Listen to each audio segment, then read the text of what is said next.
ঘরে তালা দিয়ে ওয়াজ মাহফিলে পরিবার, আগুনে পুড়ে মারাই গেল শিশুটি।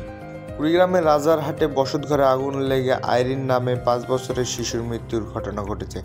ঘটনার সময় শিশুটি ঘরের ভেতরে তালাবদ্ধ অবস্থায় ছিল। শুক্রবার রাত 11:30টার দিকে উপজেলার বিদ্যানন্দ ইউনিয়নের পশ্চিম সুখদেব গ্রামে এ ঘটনা ঘটে।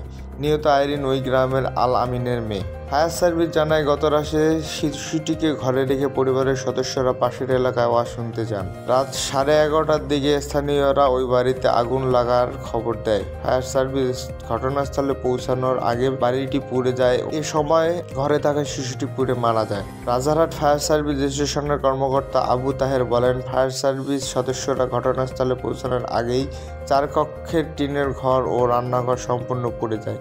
এ সময় ঘরের ভেতরে তালাবদ্ধ শিশু আইরিনও মারা যায়, যার মরদেহ পুলিশের কাছে হস্তান্তর করা হয়েছে। ধারণা করা হচ্ছে বৈদ্যুতিক শর্ট সার্কিট থেকে আগুনের সূত্রপাত হয়েছে। শিশুটির লাশ দাফনের জন্য পরিবারের কাছে হস্তান্তর করা হয়েছে বলে জানিয়েছেন রাজারহাট থানার ওসি।